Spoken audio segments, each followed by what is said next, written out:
dan lebih aktif, maka Bapak akan bagi kalian menjadi 4 kelompok.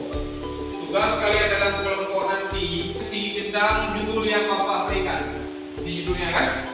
Dan kelompok 1 di judulnya. Kalian bahas tentang pengertian fikih dan usul fikih. Kelompok 2 judulnya tentang itu objek pembahasan ilmu fikih.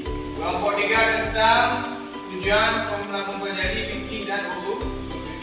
Dan kelompok 4 tentang analisis pertumbuhan dan perkembangan fikih dan usul fikih.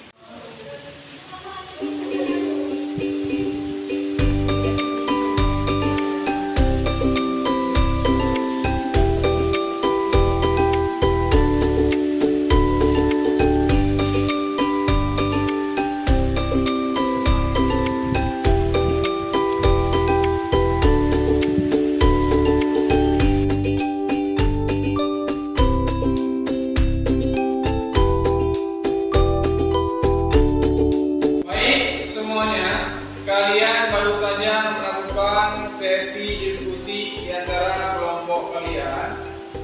Maka hasil diskusi kalian sekarang yaitu presentasi ke depan dengan menggunakan infocus. Waalaikumsalam warahmatullahi wabarakatuh.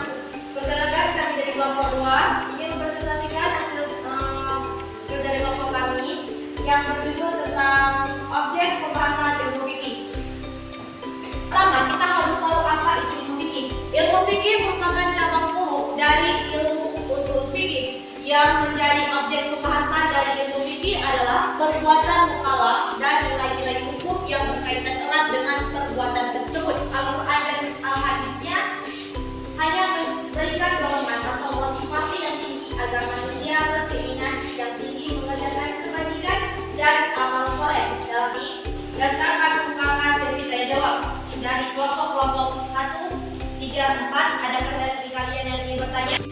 Saya Ihsan dari kelompok 1 ingin menanyakan apa saja yang masuk dalam aspek mamalah ilmu fikih. Terima kasih. Ada pertanyaan lain?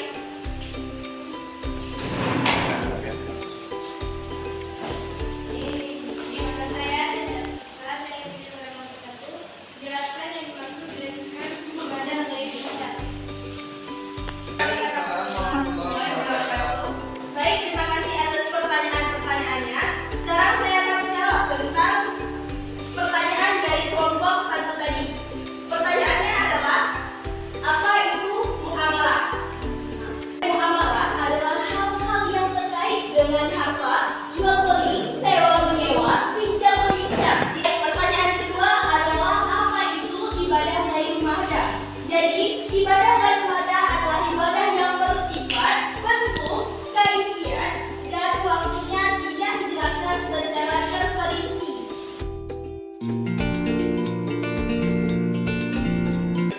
Mendengar untuk semua.